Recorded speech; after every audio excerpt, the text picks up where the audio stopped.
All right. Thank you all. It's great to be invited. It's great to talk to this group. I feel far away. People are able to join remotely. So as the nice introduction, I am one of the 5 members on the State Water Resources Control Board. And I'll go through my presentation, but I'll also just say that State Water Board, I'm happy to answer general questions about. It's a really unique agency at the state level. We're really the regulators and the funders around water in the state. So we regulate drinking water, we regulate water quality, and we administer water rights in the state. And we provide grants and loans for most of the wastewater and drinking water and some other water-related infrastructure, stormwater, but particularly drinking water and wastewater were the biggest funders. And we partner with other state and federal agencies. So certainly DWR is a close partner on lots of things. But anyway, I'm happy to, talk about things at the Water Board more generally afterwards in Q&A. But what I want to really, where my work and background starts is right after law school. I moved down to the San Joaquin Valley, and I started working with the leaders here and many others in the San Joaquin Valley. Susana de Anda is the one with the clipboard. She's co-founded with me, but is still the executive director of the Community Water Center. It's a nonprofit focused on working with communities that don't have access to safe drinking water here in California, and does organizing, advocacy, and other assistance to help get access to safe drinking water. And this is one of the very first communities we worked with. You can see a picture of the water coming out of the tap in Ducor. It was brown, it smelled like sewage, and the local water board was not giving residents any information. They kept canceling public meetings because they were worried about what to say. The water looked like that coming into their school. And it was a lot of moms that got together and invited other families around to try to figure out, well, how do we find out what's going on with our water? And how do we do something about it?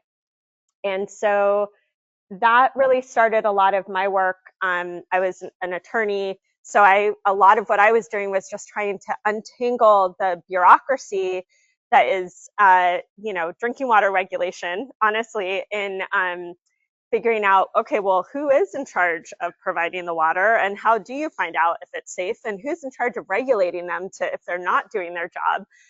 Who's in charge of enforcing that? And it was not very straightforward. When I first started, we had a really hard time just finding out which communities weren't meeting the Safe Drinking Water Act standards. And we've come a long way since then. I'll just to kind of circle circle in on this particular community. What it ended up being is that this community is surrounded by very intensive agriculture. Their well had become contaminated with nitrate, which is primarily at high levels is really caused by fertilizer or wastewater or manure, those sorts of things getting into the groundwater and the source of drinking water. It's very expensive to treat relative to some other things. And so it was really the leading cause of well closure in the area. There was something like in the county, Tulare County that I was working in, I remember there were 40 different communities that all had to close different wells because of nitrate when I was first starting. Because it's too expensive to treat, so they would close down their well and drill deeper and try and get good water. Well, this community drilled deeper, and the water that they got smelled like hydrogen sulfide and had a lot of manganese. And what they and that is currently a secondary contaminant. So technically, from a Safe Drinking Water Act standpoint, this water is a lot safer than what they were getting, but it's still not something anyone should have to drink. And they were able to get the county and some inspections that to find out that actually what had been happening was the operator and maintenance hadn't been happening, so the lines needed to be flushed in ways that allowed the manganese to get cleared out. And they were able to solve the problem fairly easily without a lot of new infrastructure in that case. They'd already built a whole new well, but that was expensive from nitrate. But one of the things that really first taught me was just how much addressing safe drinking water isn't just about the infrastructure. It's not just about what kind of treatment do you have on it. It's really about people and institutions and how things are maintained and run, and how much of a driver that is of something so concrete of what water is coming into your home or into your kid's school. What that led to was communities across, first it was across Tulare County. We started meeting with many other communities with DUCOR that also didn't have access to safe drinking water reliably, and then ones throughout the state. And in 2012, so all the people that got that right, the state legislature passed, and then the Governor Brown at the time signed the Human Right to Water Act. It's the first of its kind in the country. It really is a declaration of policy, and it sets the foundation. And what we felt like at the time, from working with communities and leaders across the state who hadn't had safe drinking water, was what we were finding over and over again was that either people said, oh, we don't have a problem in California, everyone has access to safe drinking water, and the problem was either invisible or they sort of deny that it exists, or in communities where they were having brown water, they would say, stop complaining, it's fine for coffee, that's just how it is around here. And neither one was acceptable, and neither one allowed us to be able to get the resources and political will that we needed to change things. And there were, so in 2012, we passed this first of its kind Human Right to Water Act, but it wasn't till 2019 that we started getting the resources. I wonder if I can move that. No? That's okay. Anyway, it's okay. I'm not going to mess with it. I can tell you what it says. It says that this is a snapshot of the of a map, a tool that we have to identify all of the water systems in California that are not meeting essentially primary drinking water standards and are classified as failing according to the criteria that we have. So when we're talking about who doesn't have reliable access to safe drinking water, I'm really looking at this failing list. This was a snapshot earlier this year, so we update this every month. But right at the time this was taken, there were 369 systems. And these are community systems or schools. So there were 369 communities or schools across the California that do not have reliable access to safe drinking water, just under 1 million people. So this is something that for the first time we've been able to do after 2019 and passage of the SAFER program. I'll talk more about that. But what it allowed us to do is proactively identify and make it accessible who doesn't have safe drinking water, and then even more so, who's at risk, who's one bad day away from not having safe drinking water. And there's at least double the number of communities that we're concerned about. One of the things that we see is each time we bring one community into compliance, so we get one system off the failing list and get them safe drinking water, when we were first starting, we would see 2 start to fail. So we were like in this quicksand where more and more communities weren't no matter how well we were doing trying to bring people back into compliance, we were seeing systems fail more and more, and that really has to do with a number of things, and I'll talk more about it. We've got dilapidated infrastructure, we've got increasing contamination, and also just increasing understanding about contamination. We're recognizing that there's chemicals that are hazardous to health and putting standards in place that didn't exist before. And climate change, right? We've got less reliable water supplies, a lot more over pumping of aquifers, which we're trying to address through the Sustainable Groundwater Management Act, but that's lowering water levels. That changes the concentration of contaminants as well as water accessibility. And then we've also have extreme disparities in access to funding and income disparities, and a real history of racism, of exclusion in terms of planning and how communities and infrastructure were built and invested in to begin with. So it shouldn't be a surprise that most of the small failing systems are very small, low-income communities, and actually higher concentrations of communities of color, in particular Latino communities. But one of the biggest things that we're seeing is by water system size. So the vast majority of systems are very small, systems that are failing. And in the drinking water space, we see just an order of magnitude more fragmentation of these tiny little systems than we do really in any other utility. So other utilities have seen a lot of consolidation or started through, we're always consolidated more than drinking water, but drinking water, people could just drill a well and share it with their neighbors, build some pipes in between and have a water system. And over time, we now have 7,300 publicly regulated water systems. And that's not even counting, individual domestic wells or very small systems under 15 connections. So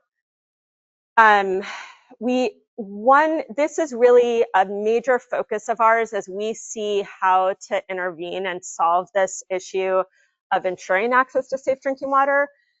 We see consolidation and addressing this fragmentation as a major focus area, and I'll talk about some of the tools we have to do that. But we in the wastewater treatment plants, for example, as there was a point where there was a huge consolidation of folks all connecting to one centralized treatment plant because economy of scale, it's, the way you can fund a treatment plant is if you have enough people paying in and you've got enough effluent to make the what we call technical, managerial, and financial capacity. But if you've got, 50 homes, everyone's very low income, and they basically have a volunteer board that's trying to just keep the pump running, you're not going to be able to meet all of the standards, and especially as we're seeing increased contamination, less water availability, and what we're seeing is there's still a huge number of systems and whole communities that rely on a single well. So if anything happens to that well, whether it's contamination, whether it's water supply, or just equipment failure, that whole community is out of water and they don't have a backup. So that's something we're trying to change. In our sort of tools that we're developing and programs, we're really trying to focus on looking at leveraging opportunities to connect people in. So some people are way out and maybe that doesn't make sense, but a huge number of folks are like on pipelines, are within cities. We've got mobile home parks, even in the city of Sacramento. We have a number of little tiny systems that are their own water systems. And so it really doesn't make sense to have this anymore. And we want to do everything we can to connect them in with these larger systems where that makes sense, so that there's that reliability and economy of scale, and where you can be sure that you're going to have safe drinking water no matter which side of the street you live on. No matter if you're in the mobile home park or if you're down the road in the subdivision, either way, you should be able to turn on your tap and know that your water's safe. Unfortunately, that isn't necessarily the case because we have such a fragmented drinking water system in this state.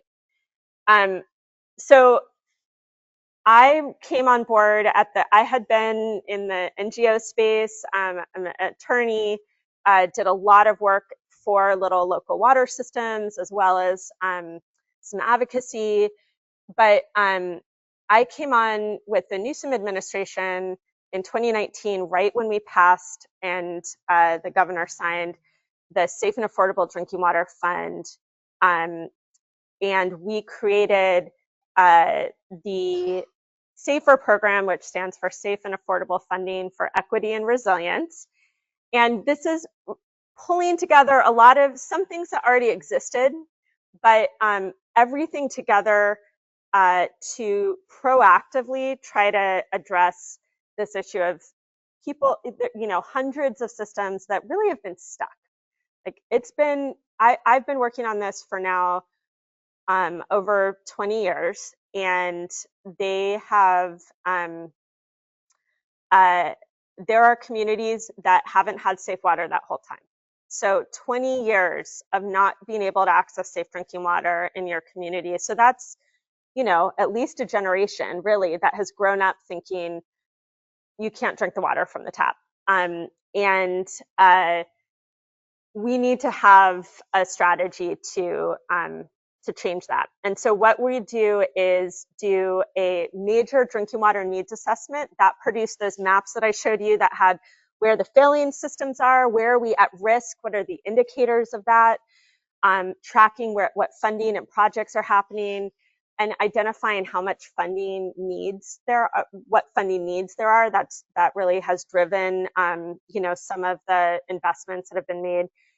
We do technical assistance and water system support, and actually, Brian and the Sac State team is a huge part of that. So it's really utilizing expertise of engineering firms, of NGOs, of a huge range to try to get these systems from problem solving to be shovel ready for an actual project to happen. Be able to take advantage of the funding, because we can't give funding if there isn't a project there. And so we've been, especially in the first 5 years of this program, doing a huge investment in that technical assistance to help these communities that have been really stuck. We've done a lot of outreach and engagement. We've pooled together all of our funding sources, different grant funding sources, and then our regulatory authorities. So one of the authorities we have that's really unique to California, unfortunately has been needed, is mandatory consolidation. So we have had to say, there was a little water system right outside of the city of Tulare, the first place that we used it.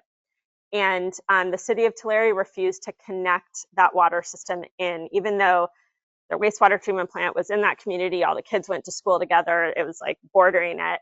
But they didn't want to use their water supply for residents. They were all low income, and they wanted to save it for new industry that they wanted to bring in. And so we said, well, you have to consolidate the system because there's no other option for this system.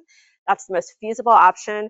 we will pay so it doesn't cost the city anything, but you have to do it. And that worked. And we've had to order it a number of times. And unfortunately, that has been needed. I don't know of any other state that has that. We definitely, and I'll show you this, we really try and incentivize consolidation so we don't have to force it. But there have been times where we've had to. And then we have a safer advisory group, which is really diverse group. There's residents of communities without safe drinking water. There's water providers, technical assistance providers, local government, a big array of folks that really help us guide implementation of this program. Just to give you a sense of what I mean of pooling all of our funds, we have drinking water infrastructure funding from the federal government, from state bonds, and then from the Safe and Affordable Drinking Water Fund. And we will pool all of it together, and kind of, if a system comes in that has a challenge, we try to match it internally so that we're the ones having to navigate the different grant requirements. They can just come in with their project and we can say, yeah, we can fund that, and we'll pull together from all these different funding sources. And that allows us to really increase the amount of funding that we can put towards this program. So the Safe and Affordable Drinking Water Fund, for example, is about 130 each year, 130 million each year.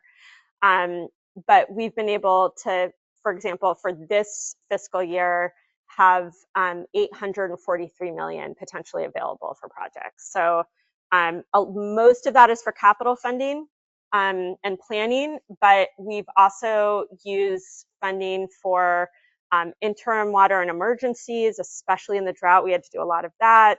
And then technical assistance. And the Safe and Affordable Drinking Water Fund is the most flexible. It's really meant to help leverage and get folks shovel ready so that they can take advantage of the capital funding.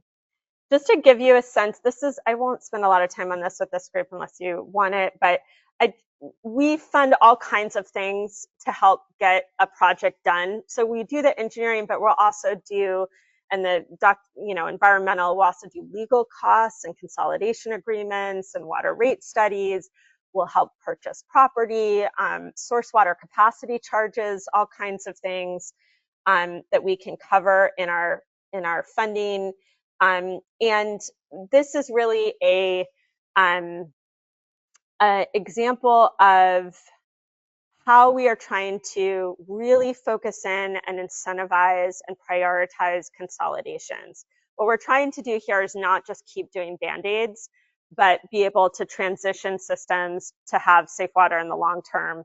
And so what we're doing is not only covering the full cost of the consolidation project, but providing incentives for that larger system to do projects that they probably already need to do, or that they do already need to do. Like they may need a new storage tank, or they may need to upgrade. Everyone's got a project. There's no lack of infrastructure upgrade needs out there. And so what we're trying to show is this can be a win-win and try to accelerate consolidations happening. And this is just an example of, I'm happy to go through, but I mostly just want people to be able to see how much we're trying to incentivize getting consolidations to happen. I think this is the last one. Yeah. So just to wrap up on SAFER, we're about the SAFER program, and the Safe and Affordable Drinking Water Fund has a sunset date. It can be renewed, but it has to be renewed. It's only currently has a lifespan of 10 years, and we're halfway through. So, we really see this as a good point to reflect on, is this working? We have seen 250 communities and schools come off the failing list. And like I said, the problem is other ones have come on. So we haven't seen that overall number go down as much as we would like. But we do have overall 900,000 Californians that fewer, let's see, how do I say that? Before SAFER started, 900,000 Californians, more Californians didn't have safe drinking water than don't today. So we have seen that bar go down significantly. We've seen a huge impact on, today 98% of Californians have safe drinking water. We've seen 142 consolidations, and what I think we're really focused on, especially, and is a major priority for me, is looking at those systems that have been stuck. So yes, some systems will fail, but hopefully they'll come back quickly. But those that really have been left behind for so long, and it's been 20 years and they still don't have safe drinking water, we want to see those not just get off the failing list, but then stay off the failing list. And I think that's really how I measure success of the program in many ways, is are those systems that didn't have it before 2019, before this program, are they going to have safe water by the end? If we can't do that, then I don't think we're doing a job. And we are on track for that. A lot of these systems, it's taken a while to get a project shovel ready and able to get implemented. But I think in the next few years, we'll really see communities that, again, I've worked with for probably 2 decades finally get safe water from their tap. So I'm really optimistic about the program. That said, there's a lot of challenges ahead. I think we need to see the pace of these things increase. We're learning a lot. We've made a lot of improvements, I think, each year on both our processing of things and approach, and learning how we can speed up projects. But I think it's a really innovative program for the first time, being as proactive as it is, and not just waiting for systems to come to us for funding, but saying you're in violation, it's because you don't have money to do anything about it. And so we're going to actually provide you the technical expertise and other support that you need, and get you back on track. So I think with that, I'm happy to answer questions. That's mostly what I want to do, but I'm happy to go back to any of these as needed. Yeah.